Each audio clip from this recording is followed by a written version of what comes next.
जय हिंद दोस्तों, नमस्कार। आज है 15 अप्रैल 2026। इस वीडियो में आज के करंट अफेयर्स के जो भी क्वेश्चन बनते हैं मैं कवर करने वाला हूँ। साथ ही साथ स्टैटिक जीके के पॉइंट भी बताने वाला हूँ। पहला क्वेश्चन है अप्रैल 2026 में प्रसिद्ध लग्जरी ब्रांड परफ्यूम है डेविडॉफ। इन्होंने भारत में अपना पहला ब्रांड एम्बेसडर किसे नियुक्त किया है? आंसर होगा इसका आहान पांडे। दोस्तों जो पहली बार ऐसा हुआ है कि डेविडॉफ ने अभिनेता आहान पांडे को भारत के लिए अपना पहला ब्रांड एम्बेसडर घोषित किया है। भारत में सुगंध के क्षेत्र में डेविडॉफ का दशकों से एक विशेष स्थान रहा है। अगला क्वेश्चन 50 से अधिक वर्षों के बाद चंद्रमा का परिक्रमा कर पृथ्वी पर सुरक्षित लौटने वाले आर्टेमिस 2 मिशन के क्रू कैप्सूल का नाम क्या है? दोस्तों क्रू कैप्सूल का नाम यहाँ पे पूछा गया है आर्टेमिस 2 मिशन का। Answer will B Orion. 50 से अधिक वर्षों के बाद चंद्रमा की परिक्रमा कर ये पृथ्वी पर सुरक्षित लौटा है। नासा का मिशन है आर्टेमिस 2। इसके क्रू कैप्सूल का नाम ओरियन है। ये ऐतिहासिक मिशन अप्रैल 2026 में प्रशांत महासागर में उतरा है, जिसमें 4 अंतरिक्ष यात्री शामिल थे, जो 1972 के बाद पहली बार मानव को चंद्रमा के पास ले गए। इसरो ने गगनयान मिशन के लिए दूसरा इंटीग्रेटेड एयर ड्रॉप परीक्षण कहाँ किया है? इसरो ने कंडक्ट किया है second integrated air drop test Gaganyaan mission के लिए आंध्र प्रदेश में। श्रीहरिकोटा में स्थित है सतीश धवन अंतरिक्ष केंद्र और 10 अप्रैल 2026 को इंडियन स्पेस रिसर्च ऑर्गेनाइजेशन जो हमारी एजेंसी है, स्पेस एजेंसी भारत की, इन्होंने अपना दूसरा इंटीग्रेटेड एयर ड्रॉप परीक्षण सफलतापूर्वक किया है। इस परीक्षण में एक भारतीय वायुसेना के C-17 विमान का उपयोग किया गया, जिसने क्रू मॉडल के द्रव्यमान और आकार के समान एक परीक्षण वाहन को लगभग 5 किलोमीटर की ऊंचाई से गिराया। इस परीक्षण का उद्देश्य क्या था? मिशन के दौरान जो अंतरिक्ष यात्री हैं, उनकी सुरक्षित वापसी के लिए पैराशूट सिस्टम की कार्यक्षमता और स्थिरता की पुष्टि करना। अप्रैल 2026 में एलिफेंट्स इन द फॉग, दोस्तों जो कैंस फिल्म फेस्टिवल है उसमें अनसर्टेन रिगार्ड सेक्शन में चुनी गई है। ये किस भाषा से संबंधित है? एलिफेंट इन द फॉग, ये नेपाली भाषा से संबंधित है। एलिफेंट्स इन द फॉग इसके सह निर्माताओं में से एक अनूप पॉडल की प्रोडक्शन कंपनी है फिडलर, इसके साथ जुड़ी हुई प्रोडक्शन यूनिट है। अगला क्वेश्चन अप्रैल 2026 में इराक का नया राष्ट्रपति किससे चुना गया? न्यू प्रेसिडेंट ऑफ इराक, ये बने हैं निज़ार अमेदी।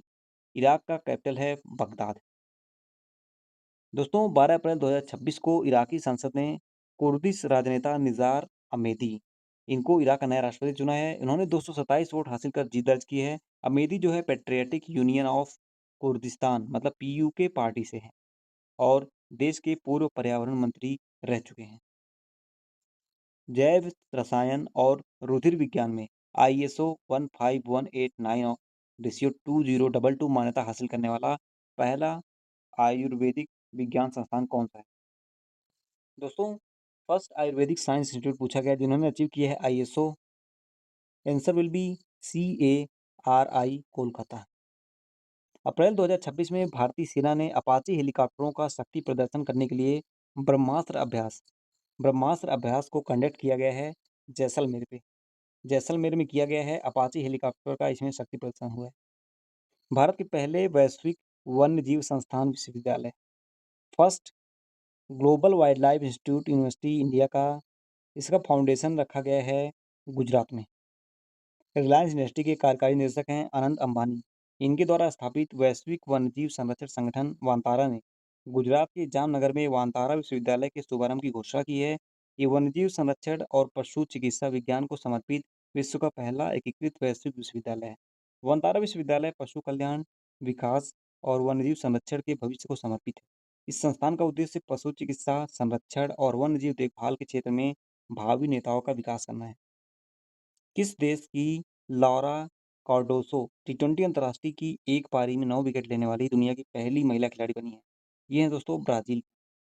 ब्राज़ील की तेज गेंदबाज हैं लारा कार्डोसो, जिन्होंने T20 अंतर्राष्ट्रीय में एक पारी में 9 विकेट लेने वाली दुनिया की पहली पुरुष या महिला खिलाड़ी बनी है। 21 वर्षीय कार्डोसो ने लेसोथो के खिलाफ बोत्सवाना में आयोजित एक टूर्नामेंट में 3 ओवर में 4 रन देकर 9 विकेट लिए और ऐतिहासिक आंकड़े दर्ज किए, जिसमें एक हैट्रिक भी शामिल है। अंतर्राष्ट्रीय मानव अंतरिक्ष उड़ान दिवस international day of human space flight 2026 ये ऑब्जर्व किया गया है, ये मनाया गया है 11 अप्रैल को। अप्रैल 2026 में बेल्जियम और यूरोपीय संघ में भारत का अगला राजदूत किसे नियुक्त किया गया है? Answer will be Pranay Varma. ये है दोस्तों प्रणय वर्मा। सियाचिन दिवस 2026 ये कब मनाया गया है? 13 अप्रैल को। आपको मैं बता दूँ 13 अप्रैल को सियाचिन दिवस के रूप में मनाया जाता है क्योंकि 1984 में इसी दिन जो है ऑपरेशन मेघदूत शुरू किया गया था, जब भारतीय सेना और भारतीय वायुसेना ने उत्तरी लद्दाख क्षेत्र पर हवाई ऊँचाइयों को सुरक्षित करने के लिए सियाचिन ग्लेशियर की ओर कूच किया था। अप्रैल 2026 में भारत के आयुष शेट्टी ने चीन के निंगमो में आयोजित बैडमिंटन एशिया चैंपियनशिप में कौन-सा पदक जीता है? आंसर विल बी कांस्य पदक। ये हैं दोस्तों भारत के Ayush Shetty. Rugby premier league का दूसरा संस्करण किस शहर में आयोजित किया जाएगा? The answer will be Hyderabad.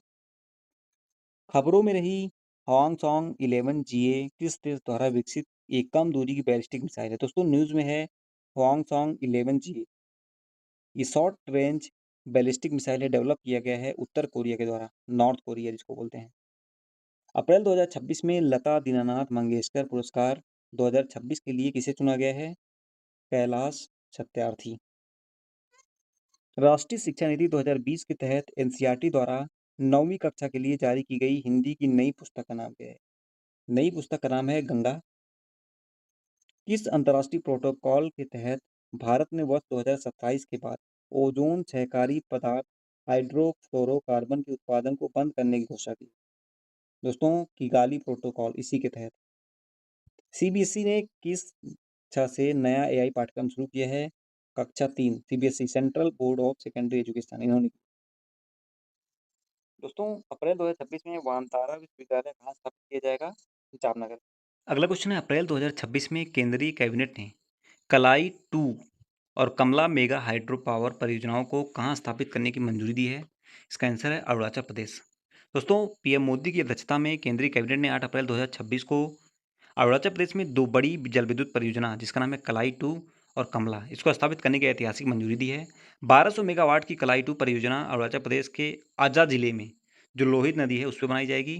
दोस्तों क्वेश्चन दिया हुआ है लता दीनानाथ मंगेशकर पुरस्कार, इससे किसे सम्मानित किया जाएगा? इसका आंसर है कैलाश सत्यार्थी। आपको कमेंट करना है इनको किस वर्ष नोबेल पुरस्कार मिला था और इनके बारे में 2 से 3 पॉइंट लिखना है। Thank you so much, comment box में जरूर दीजिए। मिलते हैं नेक्स्ट वीडियो में, तब तक के लिए पढ़ाई करते रहिए। Bye bye.